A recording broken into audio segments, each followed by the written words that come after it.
Սիրելի հայրենակիցներ, ես պիտի փորձեմ ելույթով բացատրել այս երկու օրերին ինչ է կատարվում, բայց որ ավելի կարևոր է ինչու է այս ամեն ինչը կատարվում։ Բոլորդ լսել եք լուրը երկրորդ նախագահի 2 ամսով կալանավորելու մասին։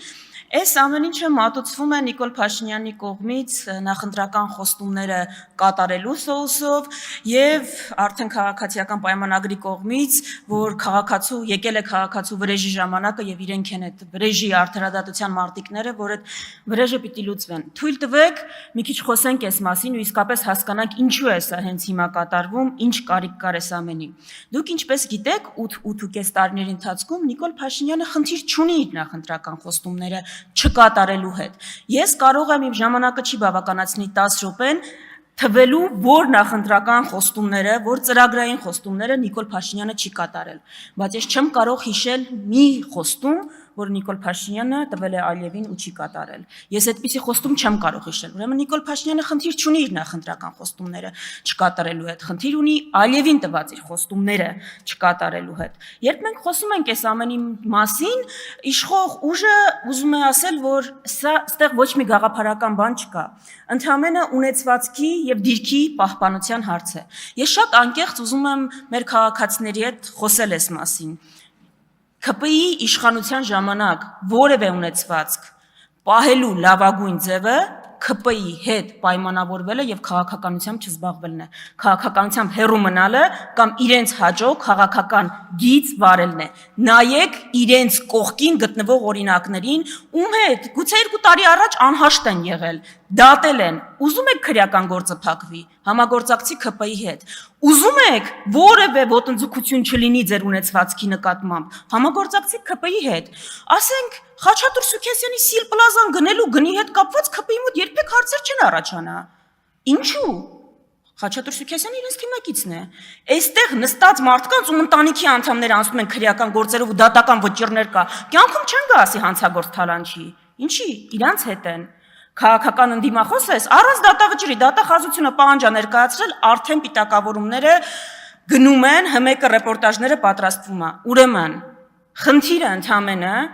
դուք ոչ թե չեք ներում ինչ-որ հանցանք կամ բան, ՔՊ-ն իր ընդդիմադիրներին, ՔՊ-ն մեզ չի ներում իր հետ չպայմանավորվելը 8.5 տարի եւ իր դեմ պայքարելը։ Դա է խնդիրը։ Երկրորդ նախագահը խնդիր չեր ունենա, եթե իր ընտանիքի անդամները, եթե ՔՊ-ի հետ պայմանավորված լիներ։ Էսա ընդամենը կատարվում։ Հիմա այս ամեն ինչի մասին երբ որ խոսում ենք, մի հատ էլ ուրիշ բան կա, ասում անցյալում էին քաղաքական հետապնդումները։ Հիմա քաղաքական հետապնդումներ չկա։ Վիլեն Գաբրիելյանը ասում է, քաղաքական հետապնդումը մենակ են, երբ որ ԱԱԾ-ն գալիս է ասում է, կամ քաղաքականությունից դուրս արի, կամ ընտանիքիդ կկորցնեմ։ Այսինքն կա ԵԽԽՎ ստանդարտ քաղաքական հետապնդման ու Վիլեն Գաբրիելյան ստանդարտ քաղաքական հետապնդման։ Այսինքն Վիլեն Գաբրիելյան ձեզ կացնահարել են։ Չէ, ակնհայտորեն չեն կացնահարել։ Ուրեմն եթե չեն կացնահարել, ձեր նկատմամբ որևէ քաղաքական իրավունք Հայաստանում չի բանարել խախտվել։ 100 տարի առաջ կացնահարում էին ընդդիմադիրներին։ Եթե հիմա չեն կացնահարում, ուրեմն խնդիր չկա։ Ուրեմն քաղաքական հետապնդում, քաղաքական այլախոհների նկատմամբ ապօրինություն չկա։ Եթե ձեր տրամաբանությունը է դա, այսինքն եթե ճիշտ, օրինակ 30 տարի առաջվա մեթոդները չեն, դուք կատարելագործել, փաթեթավորել եք, ավելի աննկատ եք դարձրել, քաղաքական հետապնդում չի։ Ես ձեզ ասել եմ, մենք ձեզ կրեդիտ չենք տալու, որ դուք այդ ռեպրեսիվ համակարգի մեթոդները ավելի կատարելագործել եք ու ավելի աննկատ եք դարձրել։ Բայց հիմա գանք այս ամենը ինչու է կատարվում, ինչի հենց հիմա, ինչի էր այս ամեն ինչը պետք։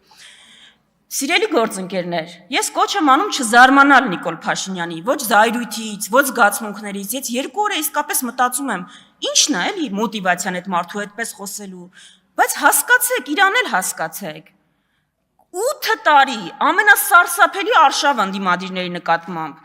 ինչ ասել են մեր մասին, ու այդ մարդը ամեն տարի գալիս է այստեղ, ընդդիմադիր հատվածը գնալով մեծանում է։ Գնալով մեծանում է ընդդիմադիր հատվածը։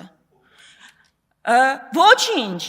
ինձ տեղից պատասխանում են դուք փոքրանում եք, դուք տենց էլ չհասկացաք։ Եթե մենք այս խորհրդարանում ներկայացված չլինեինք 0,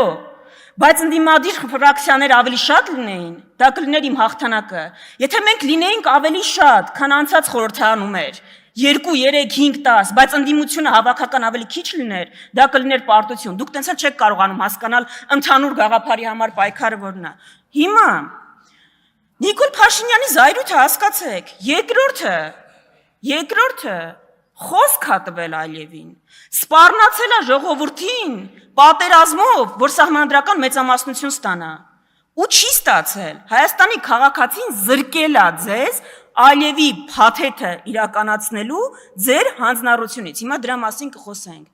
ու այդ մարդու զայրույթը բնական է, որ սենց ես նայում, գալիս այստեղ ասում է ես լեգիտիմություն ունեմ սահմանադրություն փոխելու, դուք լեգիտիմություն չունեք անգամ գլխավոր դատախազին փոխելու, դուք Հայաստանի քաղաքացին ձեզ լեգիտիմություն չի տվել նախագահ նշանակելու, ուր մնաց թե սահմանադրություն, դա է ձեր զայրույթի պատճառը, սիրելի քաղաքացիներ, այստեղը շատ բորբոքվում են, ասում են դուք պիտակավորել եք սահմանադրության մեր փոփոխությունները Ալիևյան, քննարկման տեղ չեք թողում,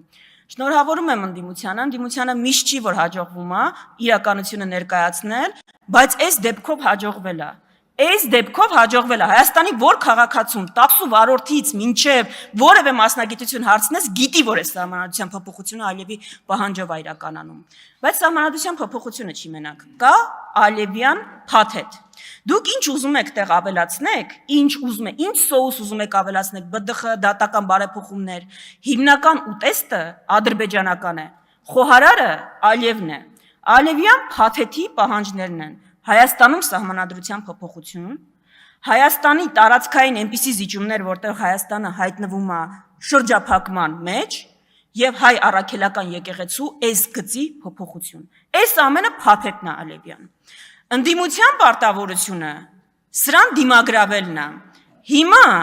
դուք եթե լսեք արդարադատության նախարար Սրփուի Գալյանին, Նիկոլ Փաշինյանին, իրենք ճանապարհային քարտեզ են մշակել,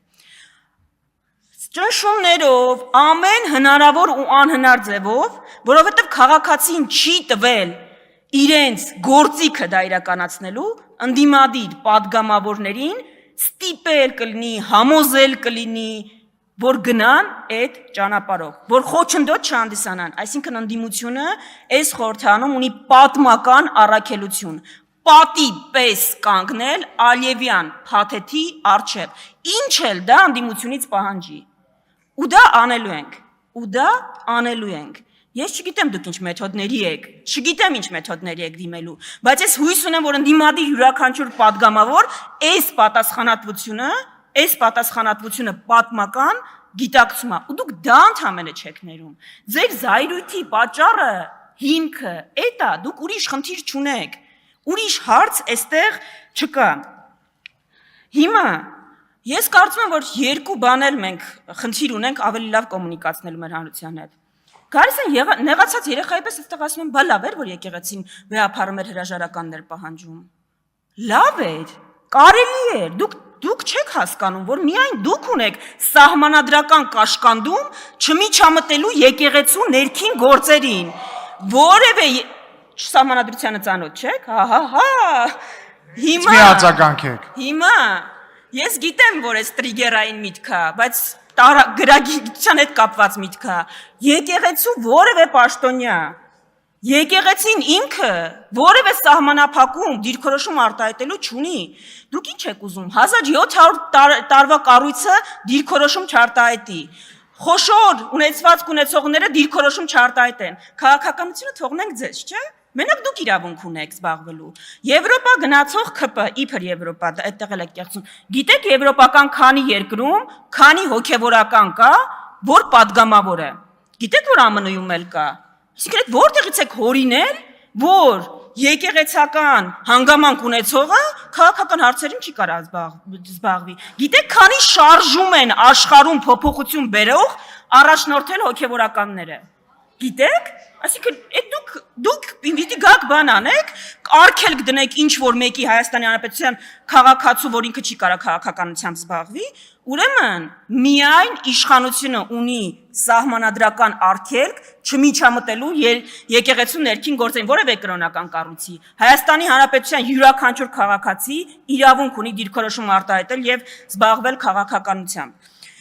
Եվ վերջում այստեղից Ռուբեն Ռուբինյանն է շատ գալիս վրեժից խոսում,